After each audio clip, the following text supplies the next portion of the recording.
Hi there, everyone. Now, we're recording this on Wednesday night, so obviously it's been a fair while since the Browns beat the Cincinnati Bengals by 24 points to 3, but you guys don't mind if we talk about that for another half hour or so, do you? No, didn't think so. This is the Believeland Brits podcast with Josh and Shaun.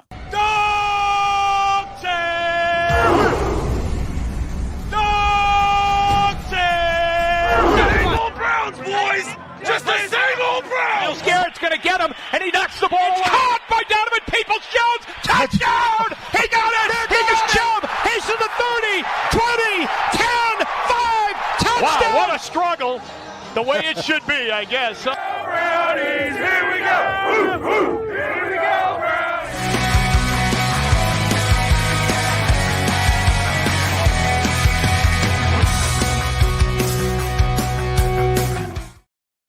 Yes, dare I say, we're getting quite used to saying that we're 1-0 on the season. The second year running, the Cleveland Browns record a victory in their first game of the season, this time to the rivals from interstate Cincinnati Bengals, 24 points to 3. That's right. You heard me right. 24-3. I still have to pinch myself, Shaun. I still can't believe that scoreline. We were watching it together up at Felston's Birmingham, part of our watch party, and I still have to pinch myself. Did that really happen? Yeah, absolutely, mate. We're obviously a good look over, aren't we, mate? Because as you say, that's 2 in a row now. So we obviously need to just get together and watch games more often. But yeah, it was kind of one of those games that as you were watching it on Sunday, you sort of pinching yourself, as you say, because the environment we were watching it in, we've got half an eye on other games, and you probably don't watch it as thoroughly as if you're just sitting on your sofa watching the Browns exclusively, if you like, on a Sunday afternoon. But rewatching it back on Monday, you sort of realise just how dominant of a performance it actually was. And like you say, 24-3, a scoreline that suggests it was one-sided. And as I say, it certainly was, mate. It was an unbelievable performance, really. Absolutely. And dominance is definitely what you'd say. You know, I'm just looking at the stats now. Total yards, 350 yards to 142. We held the Cincinnati Bengals to 142 yards. That's insane. Passing yards, 144 to 67. 67. Rushing yards, 206 to 75. I mean, the thing to really grasp on there is 206. You know, yards per play, 4.9 to 2.6. Third down efficiency, both were terrible, but the Browns were doubly as good as the Bengals, 4 of 14 compared to 2 and 15. The punters were very busy. You know, looking at time of possession, 36 minutes almost for the Browns compared to 24 for the Bengals. The Browns were the ones that actually turned the ball over twice, fumbles and interceptions, one each. The Bengals didn't do that. The Browns also actually allowed more sacks than the Bengals at 3-2. But you could just feel the dominance. First down's 21-6. There's your big one. You know, they went 3 and out so often, Shaun. The Bengals did. And this was all about the defense, really, wasn't it? You know, we got the points. 24 points is enough to get a win in usual circumstances. But when your defense is playing like this, it's more than enough. More than enough. And if the defense plays like this, 24 points will win us every game this season. As you say, more than enough. The tone was set on the first play of the game that the Bengals had. Zadarius Smith, who I thought was excellent throughout. He came in, got a quarterback hit. That was one of 10 that the defense registered on the day. You know, when you think that Joe Burrow dropped back 31 times and he was hit 10. Yeah, that's one of the biggest stats for me. A third of dropbacks ended up in a QB hit. Wow. Exactly. And it was just constant pressure throughout. They were very creative on the line. I'm sure most people have by now seen the infamous Myles Garrett basketball crossover pre-snap. The crossover hezzy. I love it. Yeah. You know, but we've called in the past for Myles to be moved around more often than he probably has been. I think you're now seeing the fact that we've got strength in depth across the line gives the Browns the flexibility to be able to do that. Get the playmakers into the positions to make the plays. I thought they were backed up brilliantly by the linebackers. You know, I think we very quickly forget how good a start to last season Anthony Walker and JOK had when they played as a unit, and they looked phenomenal back on the field together again this week. And that obviously allowed the secondary to complete it, in terms of their contribution to the game.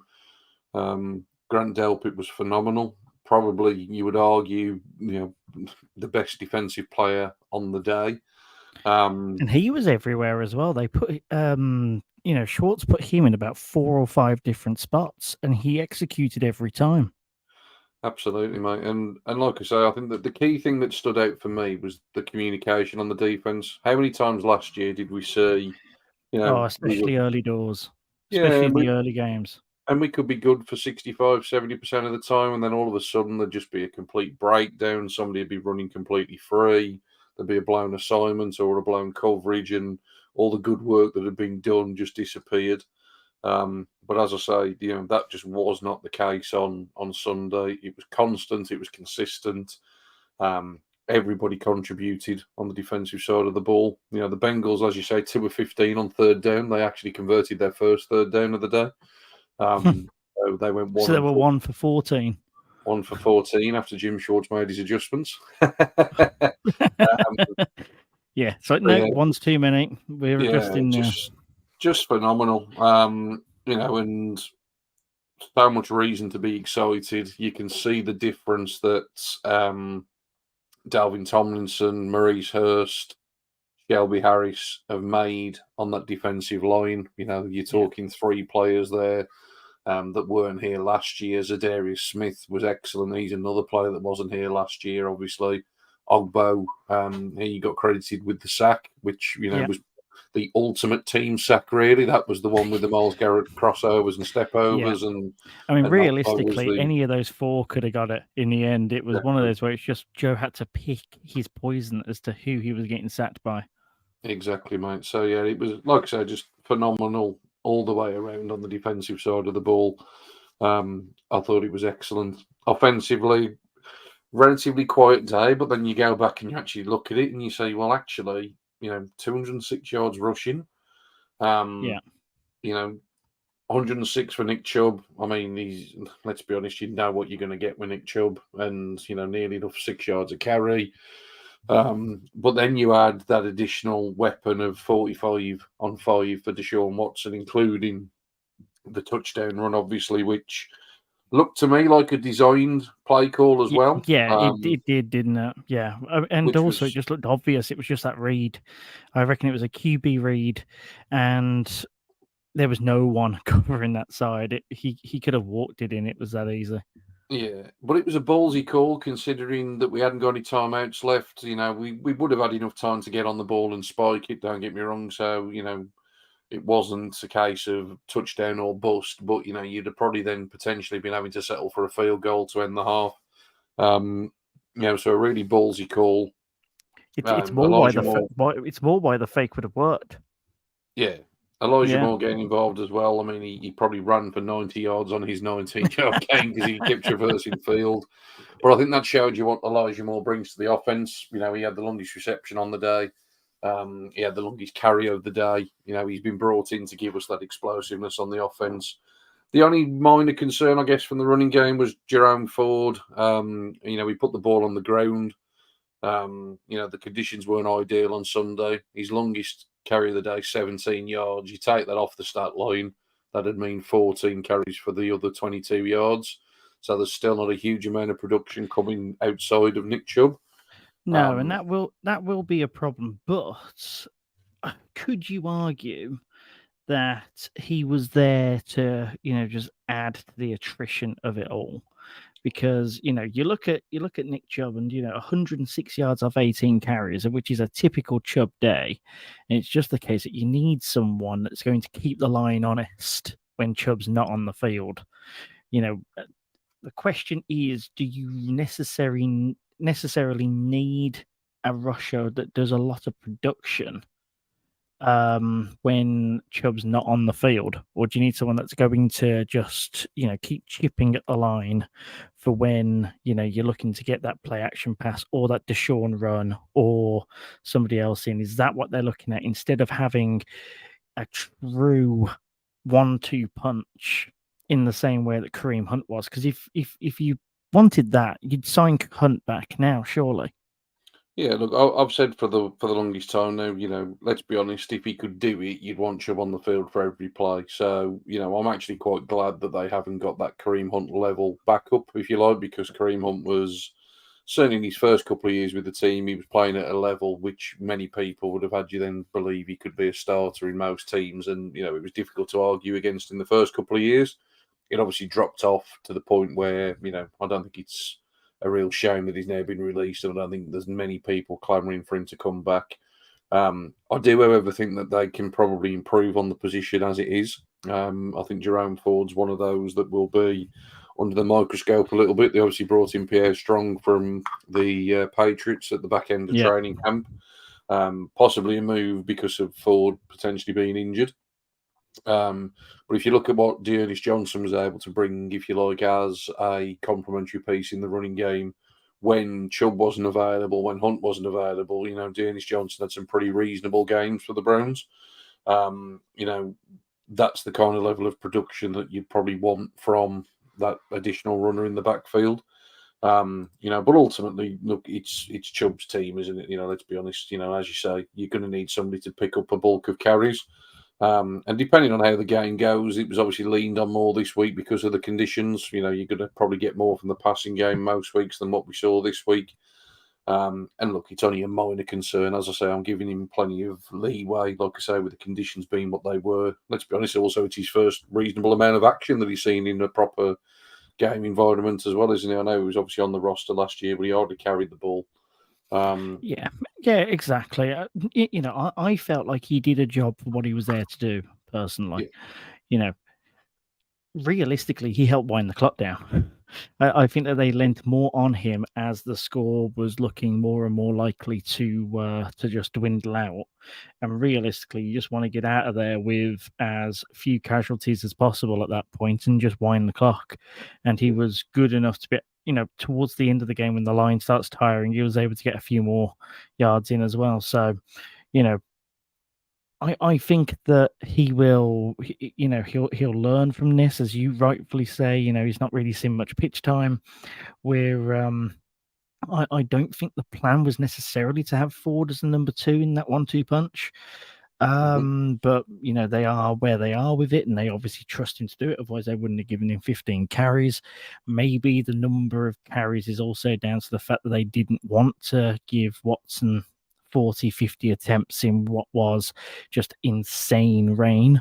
From all the things that I've listened to over the past few days, both teams were not expecting that much rain. It obviously affected them both. Something which I'll say about Watson, I don't think that he passed particularly well on Sunday. A couple of underthrown balls of which Goodwin would have taken to the house, of which, by the way, how good does Marquise Goodwin look when he's on those go routes? He's every bit as quick as Tyreek Hill. It's very much okay. If those balls land to him, then brilliant. But the question is then, did the conditions have an issue with that? Is the timing off because of the fact that Goodwin's not been around the team over training camp? There were some brilliant balls that Watson also threw as well. That one to Donovan Peoples-Jones on the sideline, for example, for what was an amazing catch. So from a passing perspective, need to see more in better conditions, but happy to write that off for what it was. Definitely got the job done. I think that every time that we needed a good pass, it happened. The interception was crap, but it was a tip ball. So we'll give that. If the ball wasn't tipped, it was going to his man, which is what we want to see at least. Rushing-wise, Chubb's going to carry you, like you say. It's nice to have Watson doing stuff. It's nice to have Elijah Moore being able to gadget in as well. Two carries for 19 yards. Take that every day. Receiving, he really did want to spread it out, didn't he? I can see here 1, 2, 3, 4, 5, 6, 7 receivers with catches, 9 overall targeted. That's mad. Yeah, and like you said, the three tight ends in there, which I think you're going to still see a lot of in terms of what Stefanski brings. I think Goodwin is going to have his place in this team, as you said. He didn't catch the ball, but he certainly influenced the game. He was a good deep threat when he was on the field. Amari Cooper had a few hearts racing when he caught that ball and went down. Thought, oh dear, we potentially got a sort of hamstring injury or whatever, but it sort of thankfully never seemed to be that bad, and he obviously got back in the game. I think the interesting one for me, and we all backed it on Sunday, was Nick Chubb in terms of his receptions. I think there's this strange narrative, if you like, that because we've had Kareem Hunt historically, that Nick Chubb can't catch the ball. Nick Chubb's always been able to catch the ball. It's just he's never been used in that way. He caught all 4 of the targets that were thrown his way. Yeah, it was only 21 yards. But again, it's another little wrinkle to the offense. I will give plenty of grace for the conditions, and I do that because, as you say, on the other side of the ball, as well as we did play defensively, Joe Burrow has played plenty of good defenses and is still thrown for a lot more than 82 yards. Yes. So, the conditions obviously were a factor for both sides. And as you say, I think it was a lot worse than anybody anticipated heading into the game. So encouraging signs in terms of, this was a pretty dominant performance, whilst there's still an awful lot of room for improvement, certainly on the offensive side of the ball. So it's a real encouraging start. Yeah. Just before I get your views on, how this sort of sits on your barometer, just a few other call outs that I want to make in terms of players that really, had an impression on me during the game.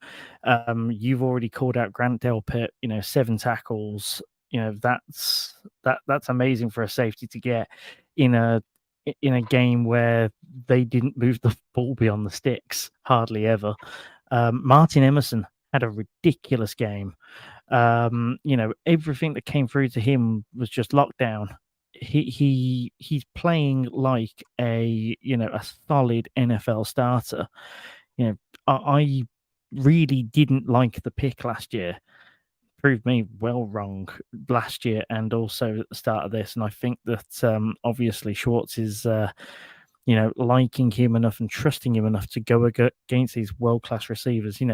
T. Higgins had 8 targets, didn't catch the ball once, and that was all because of Emerson, Ward, and Newsome. All 3 of them played lights out, so give them their props. Another call out which I want to make is DeJuan Jones. So obviously with Conklin now out for the season, which is definitely unfortunate, DeJuan Jones stepped in and wasn't spoken about once during the game. That's how good he was. To be able to come in against the Bengals when it's crunch time, right? You're not expecting to have to go in. You're still very, very new, all the rest of it. And he probably outperformed Wills on the other side. That's how good he is to start. There's been a lot of talk about him from as early as the Hall of Fame game, and he is not disappointed with that start. He's going to have to keep that going, and I think that they have brought in a piece, haven't they? I think they've brought in a piece or 2 actually at tackle, and I think that might be depth. I think that DeJuan Jones will start on Monday night. I think that they'll have that level of faith in him, even with one of them, I think, is a 39-year-old vet that was with the Rams last, and he had really good stats last year. I still think that he'll at most share reps. That's how good DeJuan Jones looks. Yeah, DeJuan Jones will start. We'll talk more about the Pittsburgh game coming up, but yeah, DeJuan Jones will start. I think it's a shame that it's obviously off the back of an injury, and obviously we wish Jack Conklin nothing but the best and a speedy recovery. Indeed. We're all kind of excited, though, for DeJuan Jones. It's not the way you'd wanted him to have got into the starting lineup, but we're all excited about what the potential is there. There's the potential opportunity to take over left tackle if Jedrick Wills' play doesn't improve from where it has been. And there's certainly now the potential opportunity that he just absolutely nails down the right tackle spot moving forward. And, obviously then if Conklin does come back, he's now potentially then going to be a cut candidate anyway, which is it's horrible, but that is unfortunately just the business of the way the NFL works, isn't it? So, yeah. It was a strange contract extension, if we're being completely honest. If we want to be brutally honest, I think it was one that, because of the injury concerns and history, it felt like a lot of money to Jack Conklin at the time. Obviously, a Premier right tackle when available, but he's obviously had availability issues. But as you say, the best part about the fact that he came in on Sunday was he just wasn't called. Just wasn't called. And that is what you want from an offensive lineman. I thought he played really well. Yes, there's obviously a huge test, arguably the biggest test in all of the NFL coming up in terms of his position, at least on Monday. But with that being said, let's not take away from the fact that Trey Hendrickson, Sam Hubbard, Exactly. These are elite rushers. Sam Hubbard was putting his ass more often than not by DeJuan Jones on Sunday. That says a lot. That's not water. That's not water. That's DeJuan Jones. Absolutely, mate. I thought he was excellent, and like I say, I'm not as concerned as some people are. I think some people are really worried about the fact that he's a rookie and all the rest of it. The Browns unashamedly said they had a first-round talent grade on him. The fact that they picked him up in the 4th round when they did, if he's a first-round talent, let's put it this way: if we'd have picked the guy in the 1st round, everybody would have expected him to have started anyway. And that would have meant that once we got to the Steelers week, he would have been going up against TJ Watt. So at the end of the day, it is what it is now in terms of how he's got there. I've seen enough from the kid to be excited. And I'm sure, like I say, TJ Watt will win his battles. TJ Watt wins his battles against anybody. So, let's exactly. He kind of has a mulligan, doesn't he? He kind of has a mulligan next week. And in fact, if he ends up beating TJ Watt more often than not, then you can really flipping stonk on him. My God, start getting the flipping jerseys. 2 more that I want to bring to your attention before we move on. Dustin Hopkins, 3 for 3 on field goals, scored his extra points. 43 yards was his longest. Driving rain, kicking in Cleveland. It's impressive enough. Dustin Hopkins did what Dustin Hopkins had to do, and I was critical of the trade. I'm not going to change my opinion on it. I don't think trading for a kicker was the right way to correct the mistake of drafting the kicker previously, if it was viewed as the mistake. I've said, and I'll go on record, I think Cade York will end up having a reasonable NFL career. I've got no doubt about that, because he's obviously got plenty of talent. He's got plenty of leg strength. And I'm sure that he'll go on to have a reasonable career. He just got to the stage that it was almost becoming untenable in Cleveland, so it's probably best for all parties that a move was made. But I certainly wouldn't have wasted any more draft capital, even as it was just a lowly 7th rounder. But with that said, as you say, not only was he 3 for 3, he was, and I joked about it on Sunday, the post could have been a yard wide on Sunday, and he would have still been 3 for 3. Every single one. I'm glad you brought it up, because I was about to. Yeah, everyone was bang down the middle. Which it just gives you the confidence, doesn't it? There's 3 for 3 where they're all just sneaking in, or one's it hit in off the upright, and it goes in the book as 3 out of 3. But you sort of think, oh God, that was a little bit too close for comfort. Whereas, as I say, with these, they were literally all bang down the middle. And you can extend the special teams praise, mate, because Corey Bojorquez was phenomenal. That was my last guy. That was my last guy to mention. Yeah. 7 punts, mate. 331 yards, 47.3 average, and 3 of those inside the 20. And I think that at halftime, I think the average starting field position for the Bengals was something like the 17. Yeah, I'm surprised it was that high. But yeah, it wouldn't surprise me at all, mate. I thought he was phenomenal, and you compared it to, obviously Cincinnati, after years and years of Kevin Huber, actually now with a different punter. And like you say, he got plenty of practice in his first game. But Bojorquez was averaging 7 yards a punt more. His long of the day was 66. Corey Bojorquez isn't the weapon that you want, because you don't want your punter to be a weapon. But if you need to use but it will do. If you need to use him, then absolutely. And I thought he was absolutely phenomenal. And I'd extend it as well to the kick coverage. We didn't see anything in the return game. All right, it's good to see Donovan Peoples-Jones back on punt returns. I thought that was a positive to see. Maybe because he won't have as big a role in the offense, we'll see more of that. But I just thought, in terms of our coverage, I thought the coverage again was phenomenal. Cameron Mitchell was down there for first tackles most of the time. As was Matthew Adams. They've been brought in specifically, well, not specifically for special teams, but because of their special teams ability, it's given them the leg up in terms of making the roster. And it was just a complete performance from all three units, really. I'm even going to give the offense the credit for doing what it did in the conditions. Because you take the Jerome Ford fumble away, there was probably points coming on that drive. Yeah. So really, we could have scored 30 points and been sitting here and saying, well, the offense didn't really do a lot. But actually, when you start looking at it and breaking it down, it was a pretty complete performance. Absolutely. Right. Final point on this then. So how far do you take that as a barometer for the season? Obviously, nice comprehensive victory, but then the caveats are we always beat the Bengals, and we definitely always beat the Bengals in Cleveland, seemingly, especially since Joe Burrow's come in. And then, you take the fact that, I'm thinking about it in terms of a Bengals barometer as well. Burrow's just come back after not having a training camp, and they always seem to suck at the start and then get better. What did you see from that? And, do we take this as real, like, this is our time sort of thing? What do you reckon of that? So the Detroit Lions beat the Kansas City Chiefs on Thursday Night Football in a really scrappy game, and everybody gave the Lions all the flowers in the world. The Cleveland Browns comprehensively beat the Cincinnati Bengals, and it's because Joe Burrow wasn't at training camp. And don't get carried away, it's only week one, and week one won't define anybody's season and all the rest of it. For me, this was a huge, huge statement. I think the Cleveland Browns, yes, we're going to be biased on this podcast. It's part of our duty to do so.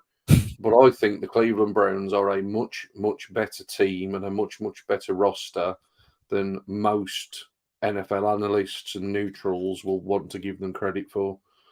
I think the defense was superb, and I don't believe there to be any reason why you won't see replicas of that performance going forward. They've got depth across the line, which is always crucial. The scheme seems to be one that really suits the players. Players were playing with a smile on their face, and that was excellent to see. I think the offense showed glimpses of what it can be. And you mentioned some of the misses that were there. There were also some other misses that we haven't talked about that certainly were there. There's a great graphic doing the rounds about people being open. And if you actually look at the amount of times that the Browns were open, Kevin Stefanski called a phenomenal game. I heard nobody this week saying Kevin Stefanski shouldn't call plays. It's phenomenal when you win a game that everybody's quite happy with. Oh, absolutely. Yeah. Everyone forgets everything as soon as you win. Yeah. So for me, I will put a huge amount of credit into that performance. I think it sets the Browns up now. I said they would go 4-0 to start the season when we did their predictions. Yeah. They've got a huge game coming up because they haven't won in Pittsburgh forever. But if you look at the way both of these teams played on Monday, the Cleveland Browns are actually favoured to win in Pittsburgh, which hasn't happened in forever. I don't think there was a player on the roster even born the last time the Cleveland Browns were favoured in Pittsburgh. I read earlier today. Do you know what? I'm going to stop sending you stuff in the chat before our podcast because I sent that across to you, and then you decide to throw that out there. Yeah, apparently Cam Hayward was the only one that could have been considered for as born when the Browns last had, the favourites tag with the bookies at what is now Acrisure Stadium. We've not been favoured since, and we've got 2.5 points favourite with the spread, which I personally think is a bit of a piss take after how they played on Sunday. But I can understand them being a little more cautious than we. Yeah, it doesn't take much to get me hyped up, mate. But as I say, for me, it was a completely dominant performance. You can still see where there's areas to improve in terms of the offensive side of the ball. It was against a team that many people have penned, certainly as our division winner. Lots of people predicted as conference winner. Lots of people predict as Super Bowl winner. It was that dominant. The Bengals will get better. no doubt about that. They will get better. They'll have really good offensive days. However, what I think it shows is the Cleveland Browns shouldn't fear anybody. These are supposedly one of the premier teams in the NFL that they've just absolutely annihilated. So, for me, makes you feel good about the rest of the schedule. absolutely, mate. Absolutely. What I would say is that Sunday doesn't necessarily make me think that the Bengals are any worse than what they are, because you can give them a number of caveats, I suppose, but it certainly tells me as to how good this Browns defense is. And, that just helps me feel so much more bullish. I said 11-6 for the season, in a world where, the offense fires and the defense is slightly better than it was last year.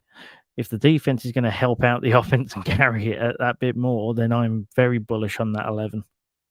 Absolutely, mate. And look, we're not going to limit teams to 3 points every week. We're not going to limit teams to 140 yards every week. But, realistically, if this unit can get anywhere near a top 10, top 5 defensive unit, then your offense only needs to be middle of the pack. And the Browns' offense has got so much potential to be much better than middle of the pack. Like I say, I think the roster's in a really, really good place, and everything is there for the Browns to really stamp their authority. I think, like I say, the schedule is favourable. Like I say, I can see a clear path to 4-0. And then if they are 4-0, that 49ers game will be huge because the Browns will be well up for it. They'll be well rested. So yeah, bring it on, mate. Yeah. Well, before we start talking about weeks 4 and 5, let's turn our attention to week 2 on Monday night, shall we? We'll do our game preview just after this slight little break.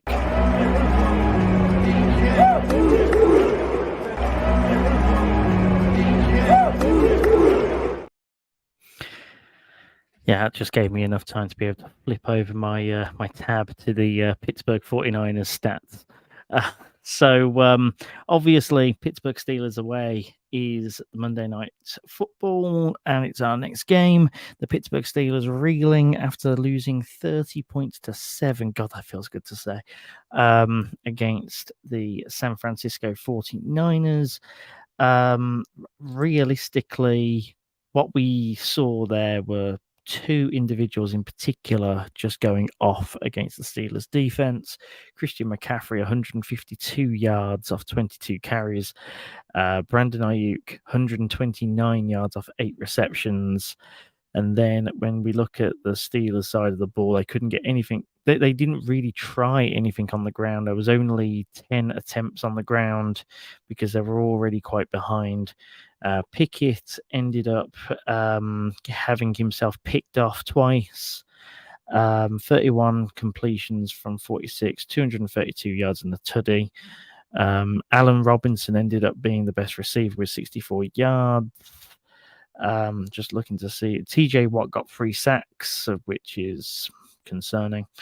It's very obvious that he's the one carrying that defense, at least in that game he was. Nothing necessarily out the blue, I suppose, in terms of what we've thought about the Pittsburgh Steelers for quite a while, especially with what you've considered as overhype of Kenny Pickett coming into his sophomore season. I think that the thing of which everyone, including my partner Louise, will remember is that Kenny Pickett had a perfect passer rating during the preseason, because it's the only thing that you shouted for about 5 minutes straight, as he was having interception thrown. Yeah, I mean, I look at this. I look at. I'm going to say my piece now because I know that you're going to. I know you've got your points that you want to get across as well as to what we're looking for in this game. I look at this. I look at that Christian McCaffrey line, and I think, well, the ground seems like a nice, easy way to avoid TJ Watt. Get it all sewn up on the ground. Have Nick Chubb go over 100 yards again. Get Elijah Moore interested in some end arounds. Deshaun Watson can start doing some stuff on the ground as well. Realistically, we do a lot of short stuff, which means that we can avoid TJ Watt. But if we can avoid Watson having to even think about getting sacked, because he is someone that likes to think about it in the pocket a fair bit or tries to get out of harm's way when it's a bit too late. I think that's something of which we saw at the end of last season and also on Sunday as well. If we can just try to control the game on the ground, and then, that D line against Pittsburgh's looking scary, especially with Cam Hayward not playing. If the Browns play with a bit of smarts about them in the same way they did against the Bengals, I don't see how we are not heavily favorite for this game. Yeah, I just don't see it because we seem to have everything that's Pittsburgh's kryptonite at the moment, especially if you look at that last game. What do you reckon, Shaun? I completely agree, mate. Like you say, we said earlier when we were talking about DeJuan Jones, TJ Watt is going to win his fair share of battles. So yeah, let's just go into the game expecting that that's going to happen. You look at last week against the 49ers, the Pittsburgh Steelers as a team had 3 sacks. TJ Watt got 3 sacks. So nobody else got one. The Pittsburgh Steelers had 7 quarterback hits. TJ Watt had 5 of those. Right? So TJ Watt is the Pittsburgh Steelers defense. It's as simple and as straightforward as that. He will win his battles. He's that good of a player. That is why he's in consideration and should be in consideration year in and year out for Defensive Player of the Year. He's simply that good. Yeah. What the 49ers did, though, they didn't change their game plan massively to try and stop him because, as I say, I think you just accept the fact that that is going to happen.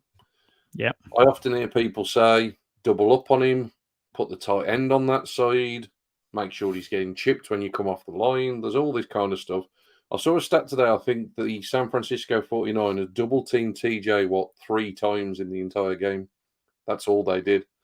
Because as I say, double-teamed a lot.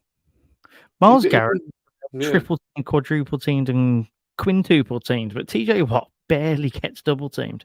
Yeah. And like I say, I think to be fair, like I say, you just accept the fact that he's going to win his fair share. Like you say, you got options. You can run the opposite side to where he's lined up. He often normally comes obviously from the offense's right hand side, so you obviously run to the left. The Browns' runs on Sunday generally went to the left hand side.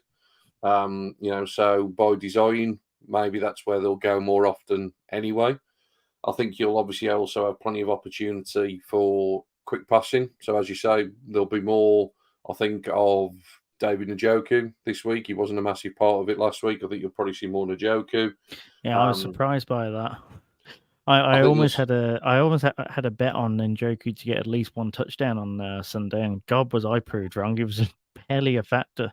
Yeah, barely. Well, all 3 of the tight ends barely a factor. I know Harrison and Brian obviously was the one that caught the touchdown, but like you say, between them, the 3 tight ends, they all got receptions. I don't think between them they topped 40 yards. No. So it wasn't a massive game for the tight ends. But I think, I said earlier, Kevin Stefanski called a good game. He will call a good game to make sure that TJ Watt is as limited as a factor as he can be. My honest opinion, though, is it's unrealistic to think you're going to continue to limit teams to 3 points. But I can't see the Pittsburgh Steelers scoring more than 14 points, 14 to 17 points at most. I will be really surprised to see that. I don't think they're good offensively. Deontay Johnson, who has been the de facto number 1 receiver there for the last couple of years, he's going to miss the game as well. So you've only got George Pickens and Allen Robinson. Hearing rumbles today about George Pickens and Kenny Pickett having a bit of a dust-up in training. No, really? Yeah. Admittedly, that is just rumbles. But I'll take rumbles. Sorry? I'll take rumbles. Yeah, like I say, I wouldn't be at all surprised. There was a little bit of sort of shade thrown, if you like, after the game on Sunday. And George Pickens, me, looks like he's got the attitude of a Pittsburgh Steelers wide receiver. All right, so we've seen AJ Brown go through there. We've seen not AJ Brown, sorry, Antonio Brown. Antonio Brown. I was going to say, are you referring to Antonio Brown when you're talking about the mindset of a Steelers wide receiver? Antonio Brown, Juju, Chase Claypool, they've had a few, haven't they, in recent times? Yeah. George Pickens seems like another one off the production line. So, again, George Pickens, his longest catch on Sunday was 9 yards. I've said all along, he's got potential, but he's yet to actually produce it on the field. Allen Robinson, as you said, was the best receiver for them on Sunday. Now, Allen Robinson and George Pickens, compared to what we faced last Sunday, should be a much more straightforward and simple game. Allen Robinson, big-bodied receiver. You would imagine Martin Emerson. I'll look forward to that matchup. And I'll trust Denzel Ward against anybody. So, like I say, I've got no concerns about the matchup. I think the run game's terrible. I think it has been for a while now. Najee Harris isn't a good running back. Nick Chubb can make something out of nothing. Najee Harris needs a gaping hole to be able to run through it, and the offensive line doesn't get enough push. And against a premier defensive line, I really struggle to see the Pittsburgh Steelers, as I say, scoring any more than 14 to 17 points. And if that is the case, then again, I think the Cleveland Browns should have more than enough for them. The only, like I say, concern is that right tackle matchup. But as I say, I'm not as concerned as other people are. And certainly, I'm also expecting and accepting of the fact that TJ Watt will win his share. I'm sure we can do enough in the plays that he doesn't affect. Like I say, TJ Watt had a great game the other day. 3 sacks, 5 hits. A further tackle for loss. His side still lost by 23 points. So he can have another 3 sack day and another 5 quarterback hit day. If the Browns win 30 points to 7 on Monday night, good luck, TJ. Have yourself a field day. That's fine. Yeah, it's all right. I was just looking at because the running game stats were really weird for Pittsburgh on Sunday. When you just look at it on paper, Najee Harris, 6 carries, 31 yards, 5.2. And you look at that and you think, 5.2 yards a carry, that's bloody great. Why did they not keep doing that? And then I actually looked on ESPN where it gives me a much greater breakdown. He had a longest carry of 24.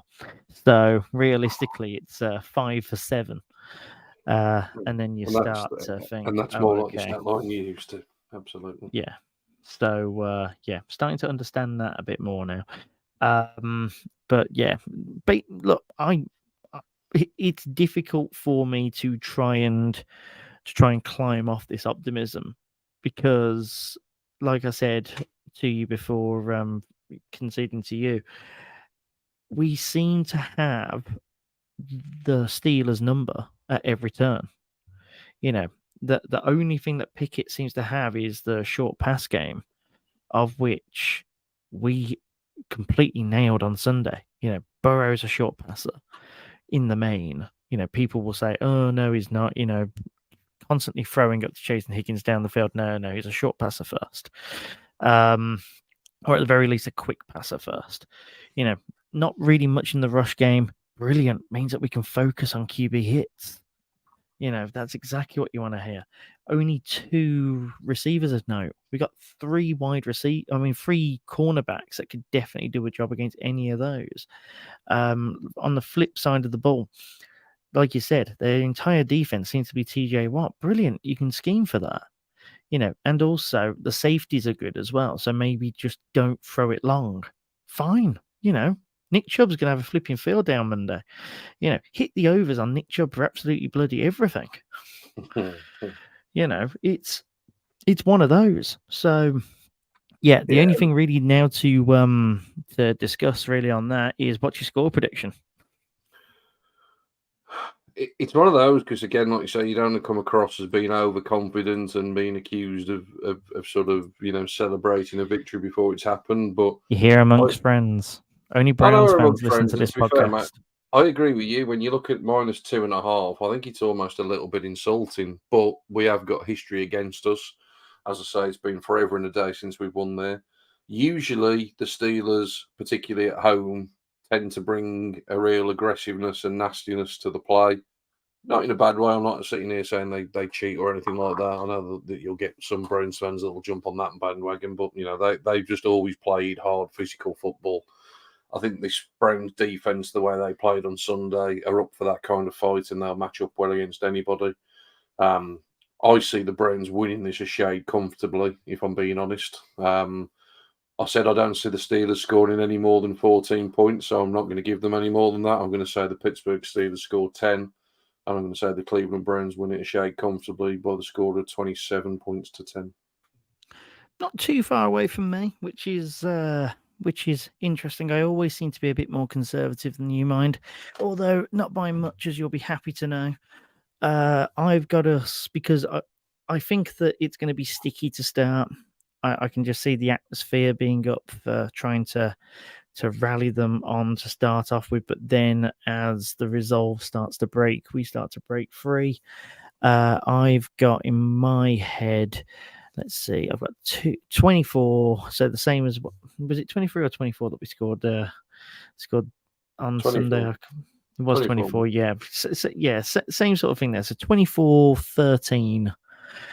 So Steelers getting a touchdown and a couple of field goals compared to the pretty much the same makeup. But I can see it going the same way in terms of how we score our points as well. Start off with field goals, get a touchdown to break them up every now and then. And then by the time that we get up to about 24-10, just starts to sort of be a bit more experimental. Ford will probably come on and do a bit. Rest Chubb for the next one, and all the rest of it. So, God, that's weird. Both predicting comfortable Browns victories in Pittsburgh.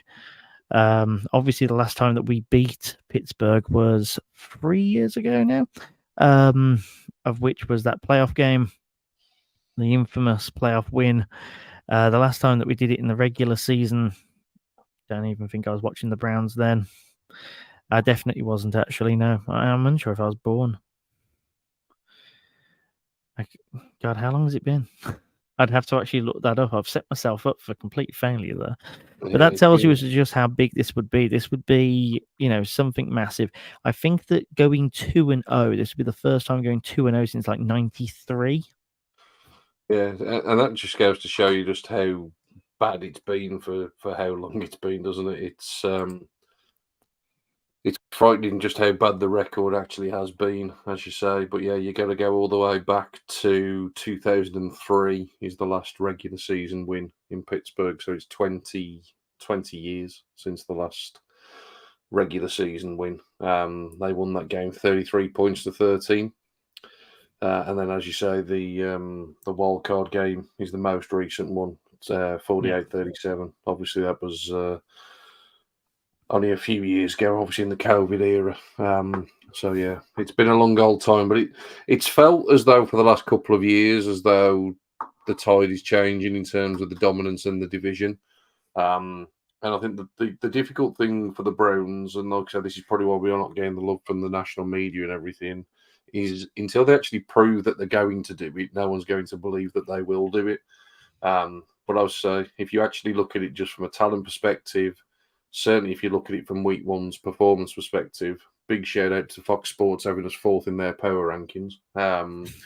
Yeah, it was. Do you know, I've still not been able to prove that. That was shown by Brad Steinbrook on Twitter. I've yet to see the article, but I want to believe it's there. The highest I've seen us is 9th. Yeah, no, it's like I said, phenomenal start. Long may it continue, and yeah, fingers crossed, mate, that they bury another hoodoo come Sunday. Come Monday, even. Come Monday, yeah, exactly. One more segment to go, and then we'll call it there. Let's get on to our pick'em, shall we? Throws right sideline and picked off. They got it down the sideline. It's Denzel Ward.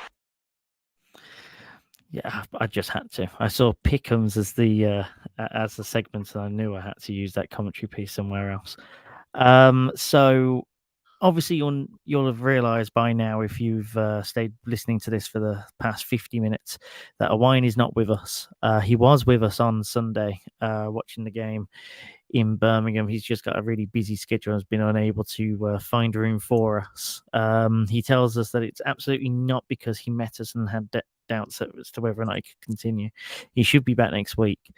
I personally think it's because of the fact that we played a prediction game where a jersey was on the line and I actually beat him. I did not expect to do that, but thank you to my Dolphins. They got the job done for me. Now, Shaun, I've not asked you to do this previously as to what your picks are for the week, but what I'm going to do is I'm going to read out the list to you, and then I want you to give me your pick, but then also just sort of like a line as to what you thought of their week one performance, right? Just so to get you gauge basically on what you learnt from the past week as well. So here we go. So your Thursday night football, Eagles Vikings. Eagles to win. I thought they were sloppy week one. I thought the Patriots ran them a lot closer than anybody expected. The Vikings proved what we knew, that they weren't going to win every close game this year. There's probably more questions for that team. And I think the Eagles at home should win the shake comfortably. Yeah, agreed. Bengals Ravens. I think the Bengals will bounce back. I think it all of a sudden becomes a huge game for them. We said it was a difficult start and they wouldn't want to go 0-2 in the division. Yes, the Ravens won week one, but I don't think it was an impressive performance. I think they looked sloppy on offense. Picked up a couple of Lamar key Jackson injuries. with 3 fumbles. Yeah, and a key injury yet again to J.K. Dobbins, which has once again ruined my fantasy football season. But more importantly, probably once again ruins some of the plans that the Baltimore Ravens have got offensively. So I think the Bengals take that one. Yeah, J.K. Dobbins has ruined one of mine as well, but I'm pretty sure that's exactly what J.K. is thinking of when he's sitting in his house today with a cast around his leg. Lions Seahawks. I thought the Seahawks were probably one of the most disappointing teams of week one. I think we all thought they Agreed. would be a contender in that division. They still might well prove to be. Like we said, it's not overreact necessarily to week one. But obviously the Lions, big win against the Chiefs. It'll help no end. It's probably a game that even if people think the Lions will have a good season, most people would have penned that one down to be a loss. So that's a bonus, if you like, in the win column, and certainly at home for the season opener at Ford Field. I would imagine the Lions should be heavily favourites, and I'll take that one. Yeah, do you know, part of me really wants to press the Seahawks on this one. I feel like they'll be angry coming back into this, and they're a much better team than Sunday showed. But like you say, especially at home, that atmosphere. Apparently, there's now a waiting list to get a season ticket at Ford Field for the first time in God knows how long. So you've got to imagine they'll ride that wave for a bit. I don't think it'll be clear cut, but I would probably just about edge the Lions, even though I don't think that the Lions were all that against the Chiefs. I think it was more that the Chiefs are nothing without Travis Kelce. Than anything else. I think that if Kadarius Toney catches 2 of those catches that he should have had, the Chiefs would have gone on to win, and this might have been a different conversation. But I'm with you on the Lions on that one. Texans Colts. I'm going with the Texans at home. I know that the Colts obviously had a decent performance again in terms of week one. They put up 21 points and were quite punchy against the Jags. But I thought the Texans played a relatively strong game against a fancy Ravens team. And again, I think we said before the season started, I think the two teams that are genuinely in rebuild mode, I just think the Texans are probably a little bit further along in that rebuild. And I'll just take them at home. I'm going the opposite on that one. I think that the Colts actually looked really good against the Jags, whereas the Texans were kind of benefiting off the Ravens' misfortune last week, and that's what kept it close for a long time. If the Texans knew what to do with the football on offense, I think that they might have been able to have actually had a scoreline closer to what the Colts had against the Jags, and I think that will be the difference. Bucks Bears. This one will be interesting. I've gone with the Bucks. Good I man. thought the Bears were really disappointing. I thought that the Bears would be well up for the game on Sunday, and it was everything they didn't want it to be. After being dominated by Aaron Rodgers forever and a day, the last thing they wanted was for Jordan Love to come in, settle down, and feel comfortable, and that's exactly what they allowed him to do. I was really disappointed with what I saw from the Bears. Baker Mayfield's fiery. Baker Mayfield will win his share of games. We said at the start of the season, I reckon an 8-9 or 9-8 record could well be enough in that division again. And certainly at home, it's a game that the Bucs will be penciling down as one that they should be winning. So yeah, I'll take the Bucs in that one. Yep, and mate, don't bet against Baker if 500 is the target, because he can definitely do that. Especially when you got a defense as good as the Bucs still have, and you got wide receivers as good as the Bucs have. This is probably one of the best situations that Baker's been in, and he will be the one that stands in his own way if he doesn't capitalize on it, because it's probably the best situation that he's been in, especially with that division. The Bears, like you said, were god awful. Don't take anything away from the Packers. The Packers played sublime, and Jordan Love was probably one of the revelations of week one, but you have to do better, and that shows that their defense is just not on point at the moment.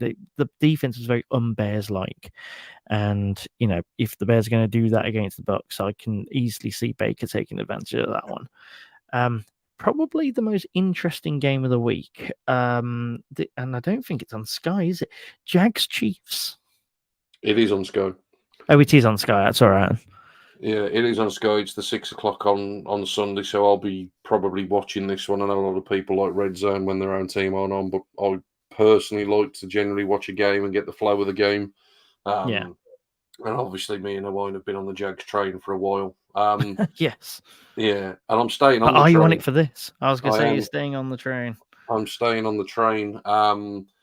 I think there's a lot of questions for the Chiefs. We don't know yet whether Travis Kelce will go. We think everybody just expects that because he was close last week, he'll probably go this week. It doesn't necessarily always work out that way.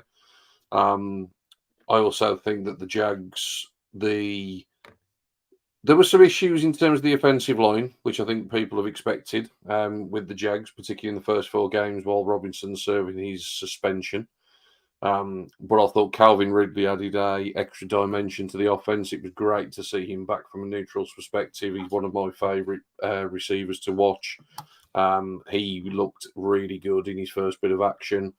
I think it's a real chance for the Jags to really stamp their authority as well. And, if the Chiefs do start 0-2, the world's not going to come crumbling down, but all of a sudden, they'll be backs against the wall. So I think the Jags will really sort of look to try and take that opportunity that's presented itself to them. So I'm going to stay on the train, mate.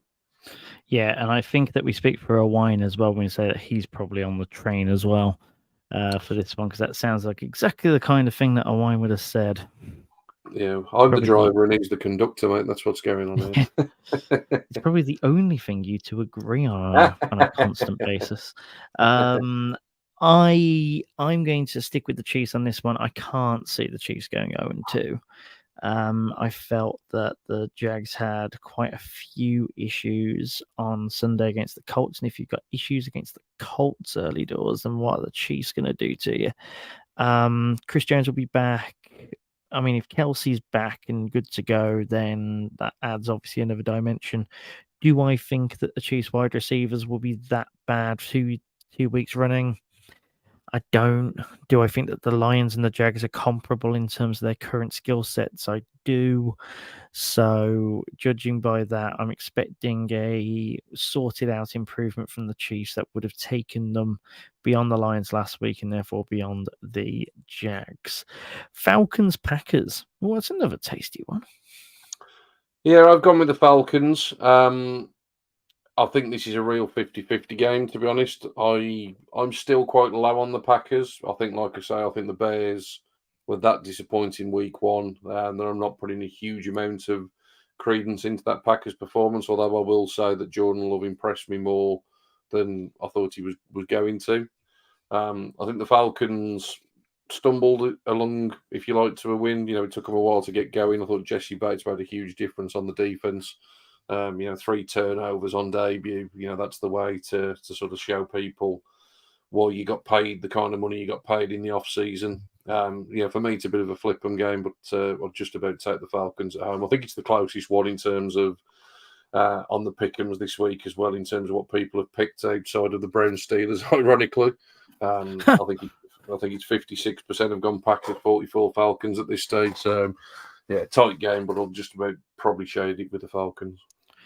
Yeah, I'm trying to think of this one as the way that the stories line up. Like the NFL ran an ad campaign this offseason, which was all about what if the NFL was scripted, essentially, because people talk about the NFL being scripted, essentially, because the stories work so well throughout, etc., etc. I'm thinking, what's the story here?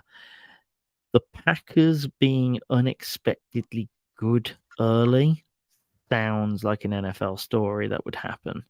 Like, it sounds like I was all on Falcons. I made my pick'ems choices for week 2 before week 1 with the idea that I would just flip a few if needs be. This is one I'm probably going to flip, just because the Packers train seems to be, going for at least now. That they'll have a snag game that will derail them entirely, and it will put them back into sort of where we expect them.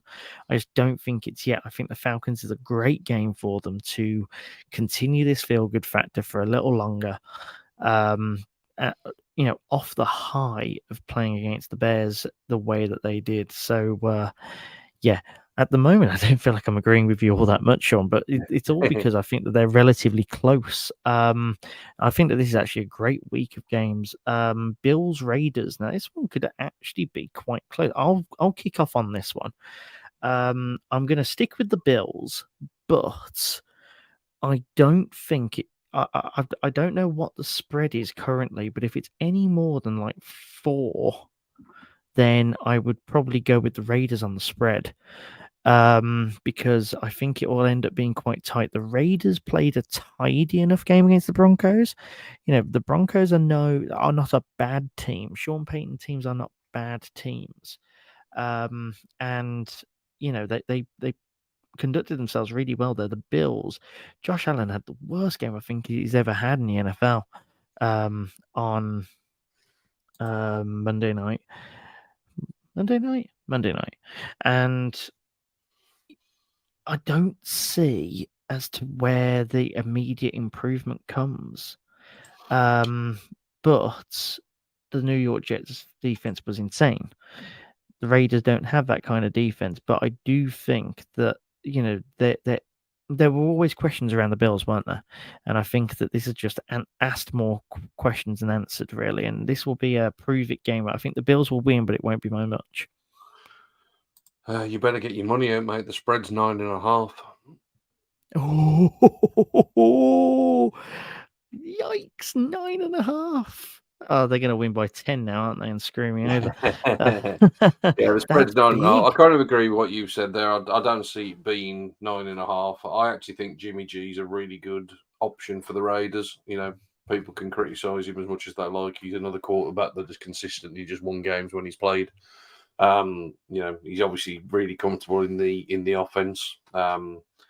So yeah, like I say, I agree with you. I think you probably have to go with the Bills. You would imagine they will turn it round in terms of being at home, but I can't see it being by a huge margin. That's for sure. 9.5. God, that's definitely going to feature in Yaka this week. Bet responsibly.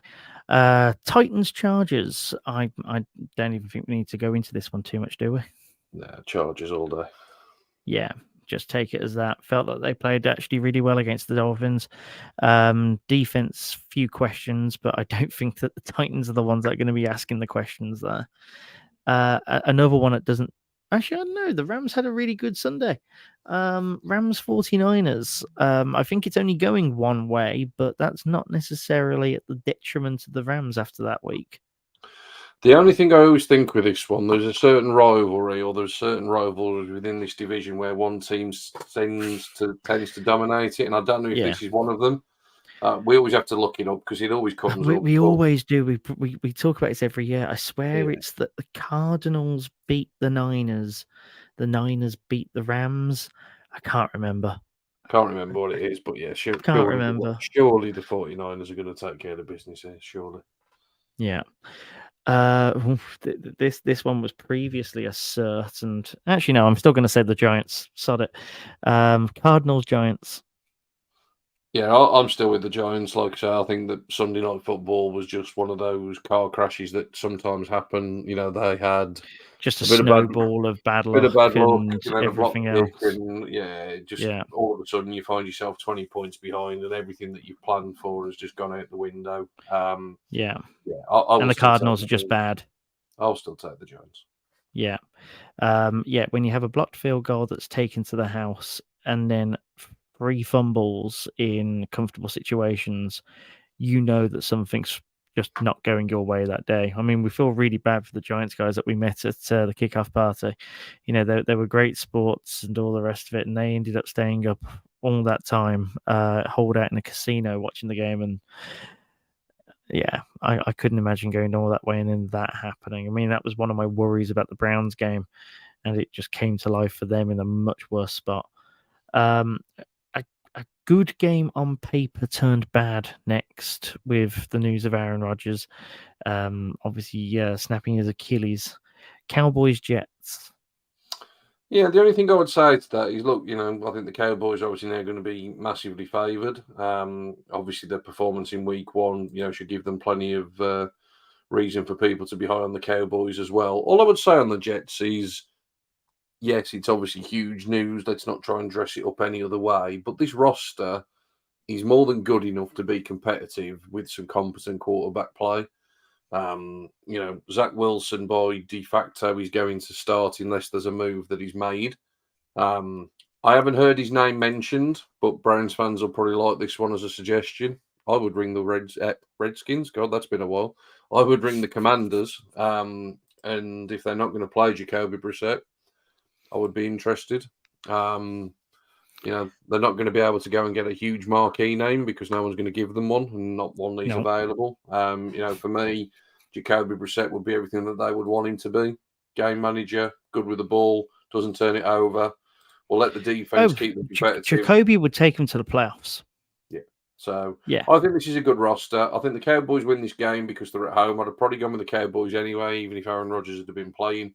Let's not think that all of a sudden the Jets season is completely gone, which is what the narrative seems to have been. It's a huge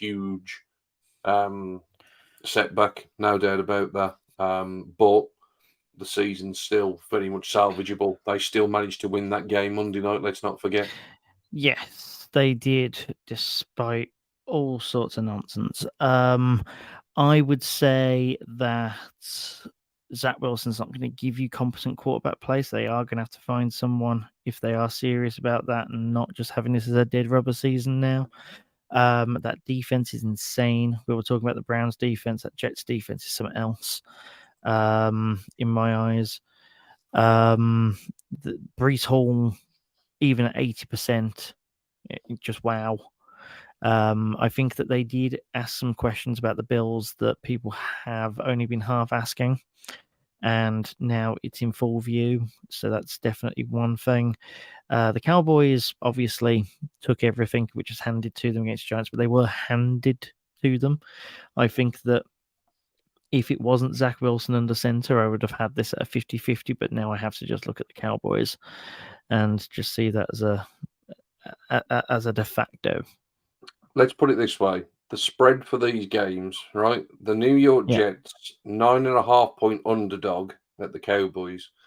Ooh. The LA Rams are only an 8-point underdog to the San Francisco 49ers. That is massively disrespectful. This Jets team is still good enough to win plenty of games. And as much as I fancy Dallas, I don't fancy Dallas by 10 points. Do you know, that's so tasty when you pair that with the Bills Raiders. The Believeland Brits podcast is moving into betting, folks. The Believeland Brits betting podcast will be available after this one. That's wild. That's wild. And yet, actually, I'd still probably pick the 49ers over that spread as well. Yeah, anyway, three more to go. Three more to go. Unfortunately, none of them are quite that tasty now. Broncos, Commanders. I've gone with the Broncos because they're at home. I'm still not convinced. They've still got an awful lot to do to convince me. But I don't think the Commanders are anything particularly special. They struggled to beat the Cardinals last week, so I've got to go with Denver at home. But it's not with a great deal of confidence. Then Patriots Dolphins. Got to be the Dolphins. They were massively impressive. They've got that explosive offense. If Tua can stay healthy, the Dolphins are a serious contender this year. You know, they've proved when he's on the field that they are a seriously good team. They can win shootout games because they've got that explosiveness. So yeah, I would fancy the Dolphins to win that, and they've got a good record against the Patriots as well. Yeah, something of which, so I've been doing the 14 yards power rankings, drafting that up for tomorrow. And the Dolphins are very, very high on my list. I was so impressed. You know, I think that they've got a couple of areas that they need to clear up, but I think that they're one of the more complete teams. And with New York Jets now subsiding in the AFC East and the Bills having a number of questions, you know, the Dolphins are probably the team that everyone forgot about in terms of winning the division this year, and I think that they're firm favourites now, if I'm perfectly honest. Panthers Saints. Gone with the Saints. Gone with the Saints. I said before the start of the season, I think they've got the best quarterback in the division, and I'll stand by that in terms of for this game. You know, I don't think the Panthers did an awful lot against the Falcons. Yeah, they're at home this time around, but I would fancy the Saints are good enough. Fantastic. And hey, you can keep a wine off the podcast, but he's never too far away from the podcast, is he? You know, and this was his only note for tonight. Browns Bengals NFL win. Browns Bengals in the shuffleboard at the kickoff party. Awful bottle job. The one thing I would say to that, Owain, is that if you decide to play shuffleboard for what must have been about 2.5 hours, at some point you're going to stop caring and just let the Camden Hells just wash over you eventually. No matter how much Shaun tells you to keep on playing and be serious. That's all I'm going to say to that. And let's not forget your bottle job of losing out on that jersey, eh? But cheers, mate. Appreciate it. Anyway, that is it for this week. I was going to say, moving forward, we're going to try and do podcasts directly after each game, but with Monday Night Football, that's going to be impossible. And then the week after that, we might be able to do that. But there's no more podcasts until after Monday Night Football. We'll endeavour to do one on the Tuesday if we can. If not, it'll be the Wednesday. It will likely be the Tuesday. And then we'll try and get an extra one out on around the Friday or something, which will be previewing the upcoming game. We're going to try and do shorter pods, but more of them. Which will be music to everyone's ears. But then I'm off to Japan for 3 weeks, so then that will obviously change again. No consistency until after week 7, folks. Let's just put it that way. But bear with us, and also with the team, which I'm sure that everyone can do right now, considering as to just how much of a high we're all riding right now. But that is myself and Shaun. Shaun, cheers for spending an hour and a quarter talking with me on the Browns tonight, pal. And we will speak to you next week after the Steelers on Monday Night Football in those incredibly crisp throwback uniforms, throwback uniforms, and also there's white helmets as well, which will be something else to look forward to on Monday night if you are that way inclined. I know Owain is. I know he loves that helmet. I'm not yet sold, but hey ho, that'll be something to talk about next week, no doubt. Thanks very much, everyone. We will see you next week, and go Browns.